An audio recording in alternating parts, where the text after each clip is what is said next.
without saying that this is a phenomenal opportunity for our team. I know as a coaching staff, we're very proud of our guys having gone through this entire season with the target on our back and a lot of super seniors coming back specifically for this reason, having the ability to fight and strain through and put ourselves in this situation, because we know there's a lot of teams in this country who had those same goals and aspirations going into this season. Fired up about the opportunity to play Alabama. They're in these situations often, and that's where we're striving to be. Thank you, Coach. Now we'll go to questions from the media. Again, use the raise hand function to indicate you want to ask a question. And today's first question is going to come from Gary Miller. Hi, Coach. Congratulations on getting here. Wanted to get your thoughts about, Ahmad and Kobe and their special relationship and how cornerbacks can become almost like partners in a team. They describe themselves as a dynamic duo, and what you've seen in their growth and how they work off each other. Yeah, it is sort of special, and it's sort of amazing that they are the dynamic duo and they feed off each other so much, because when you look out there on the football field, they're 53 1/3 yards apart. One's on one sideline, one's on the other. But both great football players, both great football IQ, but they really balance each other out in terms of personality. Kobe's the type of guy that's all about business at all times. He makes sure everybody in that room's locked in. Ahmad's the type of guy who certainly on the field is locked in from start to finish, but has the ability to keep the room loose, keep the defense loose, make sure we have fun as we're preparing like professionals. I think their personalities complement each other, really help their position group, each of them, and our defense as a whole. All right, our next question will come from David Wilson. David? Hi, Coach. Piggybacking off that last question, those guys, when they got to Cincinnati, do you see that as a development sort of achievement in there, how far they've come, or were they overlooked, or is it a combination of both? Sort of how did they get to this point? Yeah, I think anybody who reaches this point, it's a combination. And there has to be the innate talent there. Obviously, those guys have that. The developmental piece, yeah, a little bit of credit to coaches, Coach Fickle, Coach Eliano, but a lot of development credit goes to them and their ability to work and never be satisfied and always scratch and claw. And our defense, what we're able to do is based on those two guys being able to lock down their jobs. You can't do what we do without two great corners. Okay, our next question will be from Bill Carroll. Bill? Happy holidays, Coach. Appreciate it, Bill. So, as has been mentioned, you have some great individual players, but you've put together with obviously other coaching staff and players, a defense that allowed 4.32 yards per game. I mean, yards per play, 305.8 yards per game. That doesn't happen by accident. There's a lot of players that don't get noticed. And we're talking about some of the star players. Who would you say is an unsung hero, a player that doesn't get enough attention on your defense, and why are they so important to you? You know what? You could go through D-line, linebackers, DBs, and name unsung heroes. That's how we got to this point. We talk about unit strengths and 4 units coming together on game day to be the strongest in the nation. That's our Black Cat brand of football. But to name a couple, Curtis Brooks, our nose tackle, might be the MVP of the defense, even though we sit here and talk about the corners and some of the other guys. That guy is definitely an unsung hero and owns the middle of the defense.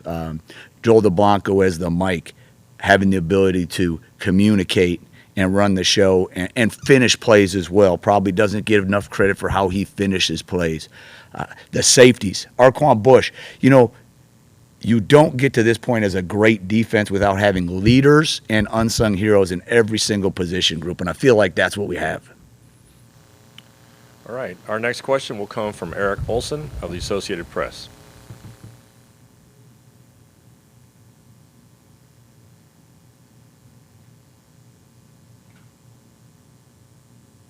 Eric, you might want to hit the unmute button. We've all been. I'm sorry. Forgive me. I'm here. Thank you. I was going to ask you, Mike. You got several guys rated high on the draft boards, and Cincinnati hasn't had a first-round pick in 50 years. And of course, Alabama always fills up the draft, it seems like. How much do you see this as an opportunity to showcase the school's talent? I guess that's not the way we choose to look at it, as an opportunity to showcase our talent as much as our unit strength and our team strength and our team chemistry. And we feel like everybody coming together is the only way to beat an Alabama or anybody else that's in the playoffs. Our guys are excited to match up. I mean, anytime you get a chance to play a team who has highly rated players, a team that has highly rated units, a team that has a Heisman Trophy winning quarterback, we're very, very, very competitive group of guys. So we're excited for that opportunity. We do not feel like we need to show anybody else that. We're just excited for us to have the opportunity because we believe in ourselves. Great, thanks. Our next question is from Mike Rodak. How have you seen this Alabama offense change since the last couple of times you coached against them at Michigan State? And just what sort of element do Bryce Young and Jamison Williams add to this offense that maybe it didn't have 5-10 years ago?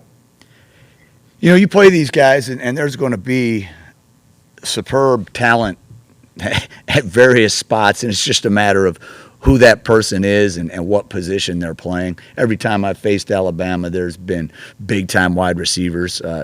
Jamison is no different. He's flat out fast. You watch their explosive play reel, and it's a highlight show.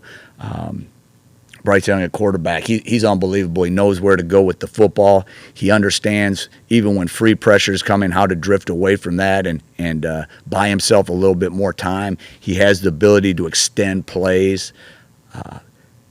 Alabama's always going to have running backs that you really have to be concerned with that will run physical. So that doesn't change. Obviously, the names on the back of the jerseys change, but different coordinator. I think the passing game has been something that's been really, really explosive this year. I think their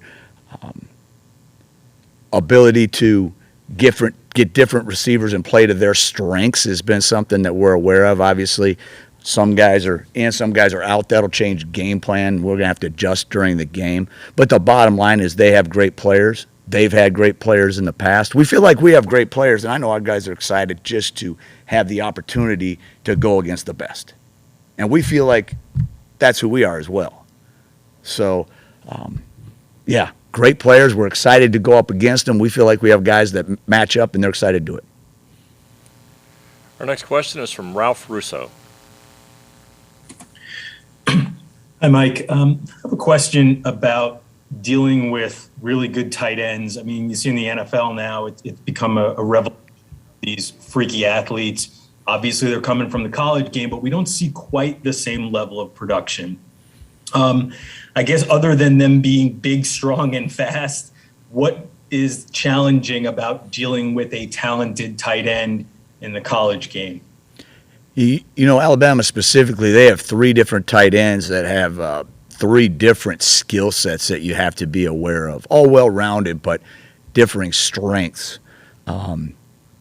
We do feel like our defense is designed with some players on the field that match up pretty well. Our sniper position, where Deshaun Pace and Ty Van Fossen play, those guys, that's an extra safety on the football field. Cook, we have guys that we feel good about in those situations, but the bottom line is the size and speed combination, the size and speed and skill combination that people put out at those tight end positions where they can play a wide receiver or get in the box and be physical. Yeah, that makes life tough. We've tried to design our defense to have matchups for exactly that. Our next question is from Jeff Spiegel. Jeff? Mike, this is your first time in the playoff, but certainly not your first time experiencing, big game moments. How's that going to help your team in this situation? Well, first of all, it's not my first time in the playoff. I have been in the playoffs once before, but that's neither here nor there. I think that there's some trust that's grown between our staff, our players, and especially with a veteran group where we all feed off each other. We recognize Coach Fickle has been in these situations before. Coach Denbrock's been in these big game situations. we trust each other. We feed off each other. There's a calmness with the experienced veterans that we have on the sideline.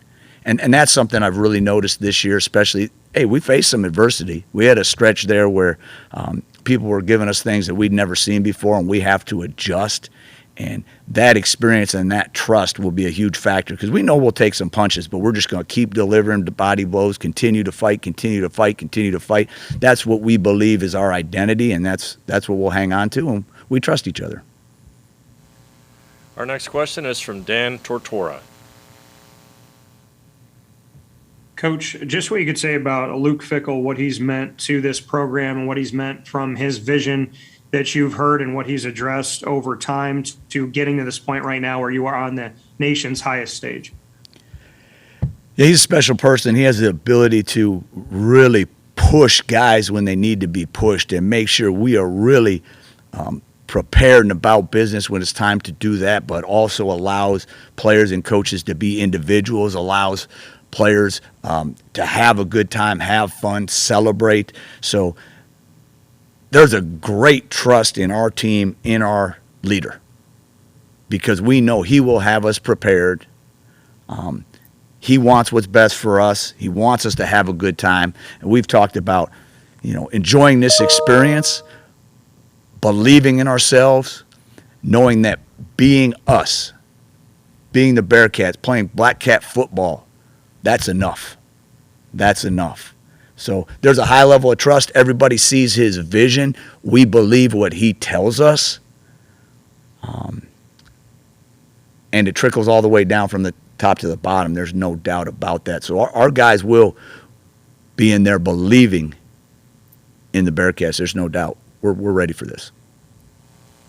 Right, our next question is from Chad Brendel. Chad? Coach, the 3-3-5 was a bit new to you, or at least this version of it when you got to Cincinnati. Just curious how instrumental guys like Perry Eliano and Brian Mason and Colin Hitchler and Greg Scruggs were in helping you kind of understand what this team, like where this team was at when you got to Cincinnati. Oh, huge.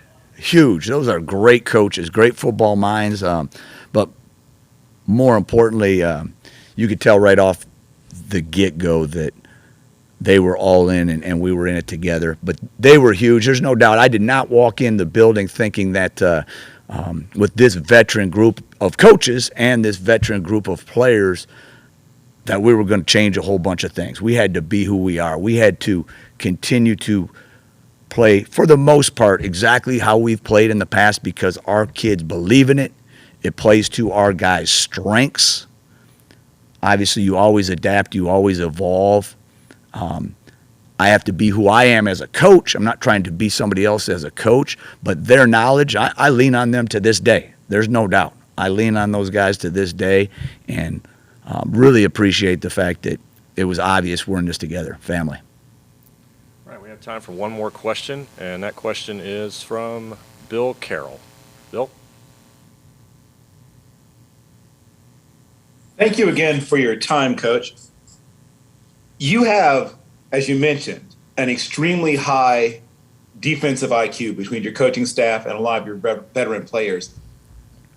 Please explain how you strike the balance between getting exotic, throwing new looks or some things out there that maybe aren't on film already, and then still being able to have your guys play fast and free. Yeah, so that's sort of what experience does, to be honest with you. You have been in these situations. You know what we do as a base so inside and out that you can spend a little more time focusing on those wrinkles, focusing on a few things that we know the offense hasn't seen. You're playing against a great quarterback, a great offensive coordinator. You have to give them some looks that they don't know exactly what they're looking at. But because of that experience, the way our older guys lead our young guys and how well they know what we do, we're able to spend time on those new things. And Alabama will see some things they haven't seen before. All right, Coach Tressel, thanks for joining us. Absolutely. Your time today. I appreciate it. We're looking forward to this one. Fantastic. Media, please stand by for cornerback Ahmad Sauce Gardner. Give us just a moment to reset here.